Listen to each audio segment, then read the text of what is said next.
The entire progressive project is ideologically absolutely annihilated right now. In America? In America. DEI, all this, Gee, the big companies were quickly to move. Everybody was quick to move. Look at Mark Zuckerberg. Yeah. During COVID, he was censoring everyone left, right and center. Now he's pro-free speech, They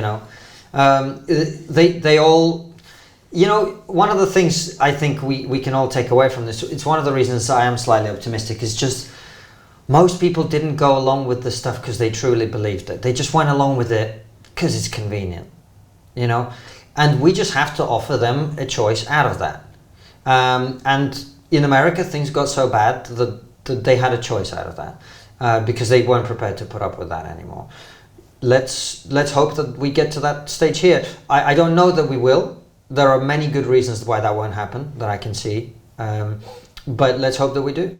To what extent do you think Trump's election and the disruption that's happening in America, and I use that word neutrally, just to say it's the great shake-up, to what extent do you think that might start to redefine politics here and in Europe? We'll find out. I don't know. By the way, the way you use the term disruptor makes me think that you think I'm being overly positive about Trump. No. It's not aimed at you at all. It's my term. To say that I'm seeing this as he would see himself as a great disruptor. Yeah, of course. That's partly why people. But what I was about to say is exactly that. That you don't have to be a massively enthusiastic, fanatic, obsessed with Donald Trump and have his merchandise on your wall at home to think that what he is doing now is better than what was being done before, right? And so it's not something that requires a deep love and affiliation with the entire thing. You just go, what he's doing is better, pragmatically, on a practical level. Forget about the personalities. He's just doing better things than were being done, right? Sorry, I've been rambling for so long, John. Forgive me. I've forgotten the core of your question. Just the extent to which what's happening in America will start to redefine politics elsewhere. Well, we'll have to see, because I think at a cultural level it's definitely already happening, in terms of the chatter, so to speak, the sort of things that people say now, the sort of things that they don't say, the pronouns they're removing from the email signatures, all of this other stuff. You're seeing that here? Yeah, of course, because the cultural movement is kind of, on the one hand.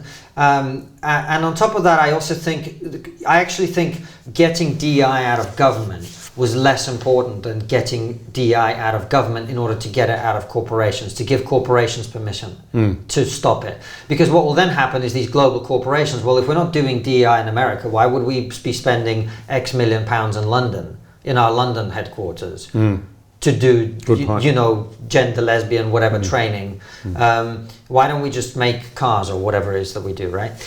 So I think that will bleed over in that way.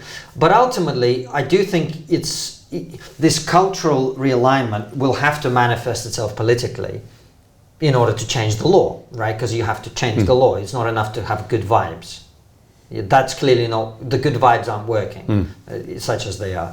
So that means it has to manifest itself in some kind of vehicle for that sentiment to coalesce around. And in the UK, neither the Labour Party or the Conservative Party are that vehicle. The Lib Dems are that vehicle for a more leftish audience, and Reform are that vehicle for the right side of that electorate. And we'll see if they are up to that task. We'll find out. Nobody knows. No, we don't know. Nobody knows.